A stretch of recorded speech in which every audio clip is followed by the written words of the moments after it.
Hello and welcome everyone. Today we are going to discuss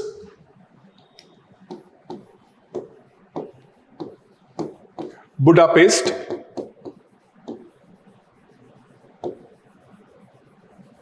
Memorandum. This memorandum is having a special significance in the context of ongoing Russia-Ukraine war. Fine? So understand the background first. US and USSR was a two superpower from 1950s to 1990s.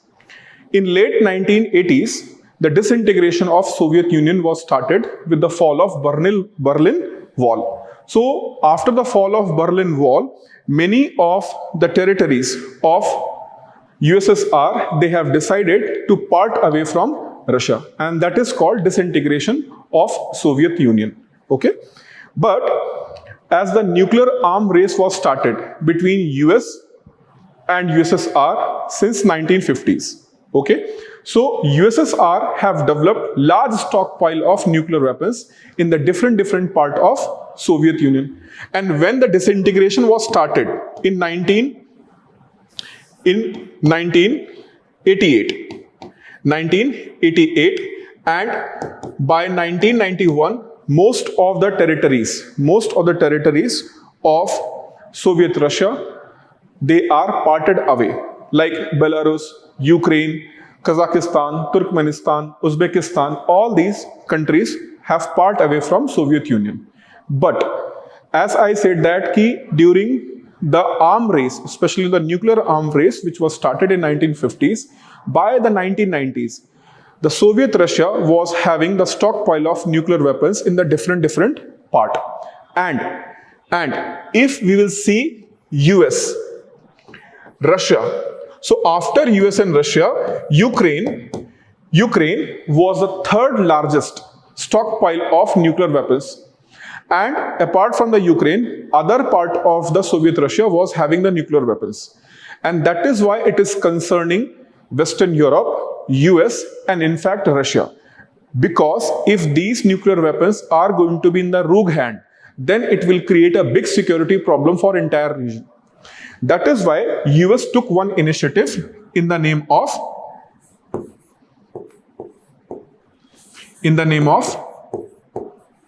Nunn-Lugar cooperative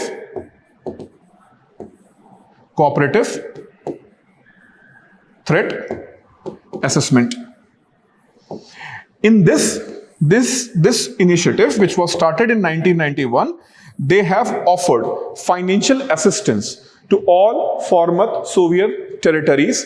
If you will give up your stockpile and if you will give up that stockpile to Russia back, then we will provide you the financial assistance so that you can use this money for your socio-economic development.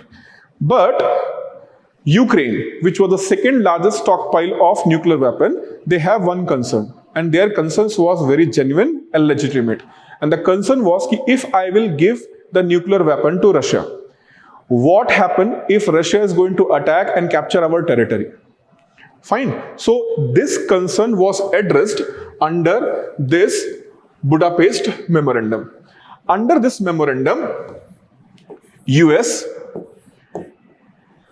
UK means United Kingdom, Russia, and Ukraine. Fine. These four countries went for this Budapest Memorandum, and under that memorandum, these three countries have given a security guarantee to whom? Security guarantee to Ukraine. They will not attack on Ukraine, and if any other party, especially Russia, is not going to attack on whom? Ukraine. And if there will be attack on Ukraine, we will provide help and assistance to them. Fine. Means, first of all, Russia is not going to attack under this memorandum, and if any other country is going to attack on Ukraine, then Ukraine will get help and assistance from whom? Help and assistance from these countries to prevent that attack. It was signed. Fine. Under the Budapest Memorandum, which was signed in 1994. And because this memorandum was signed, Ukraine has agreed to give up all their nuclear weapons and transfer it to from there to back to Russia. By this agreement or by this memorandum, Russia was able to get all those nuclear weapons which are stored at where? Ukraine. And as I told you, at the time of disintegration of Soviet Union, the largest stockpile of nuclear weapon was with whom? Russia, second was US, and third was Ukraine. So third stockpile of the nuclear weapon was with Ukraine, but Ukraine have given up those nuclear weapons under what? Budapest Memorandum. Now, when Mr. Vladimir Putin became a president of Russia, he rejected this agreement.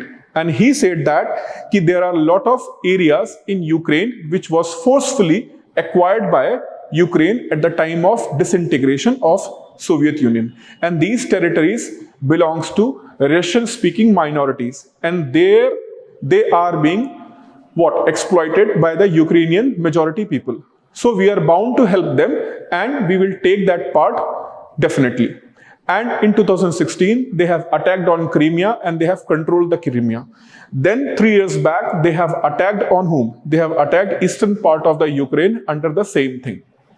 But imagine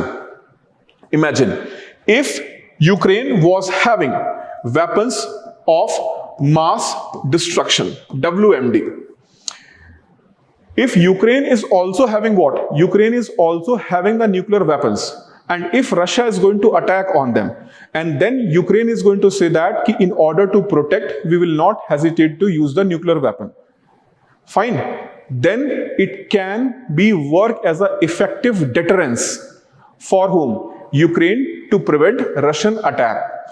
But because of this Budapest Memorandum, Ukraine have given those weapons, and that is why there is no chance for the Ukraine to protect themselves from the with the conventional weapons from Russia. Fine. So in this context, this memorandum is in keep intellectual discussions, academic discussions, and many times it is mentioned in what? Debates and in the newspapers also. So it might be possible that can be asked in the prelims exam. So you have to keep in the mind that Budapest Memorandum is not related to any environmental or climate change related thing. It is for what? Giving up the nuclear weapon by the Ukraine back to whom? Russia. Okay? Thank you. Competitive exam సంబంధించి ప్రత్యేకంగా civil services exam సంబంధించి ఏ option choose చేసుకోవాలి, preparation ఎప్పుడు start చేయాలి, ఏ books refer చేయాలి, ఇలాంటి doubts ఉంటే CSBIS అకాడమీని contact అవ్వచ్చు. దీనికి సంబంధించి నా పర్సనల్ అపాయింట్మెంట్ ఈ వీడియో పైన డిస్ప్లే అవుతున్న కాంటాక్ట్ నెంబర్కి ఫోన్ చేసి తీసుకోవచ్చు.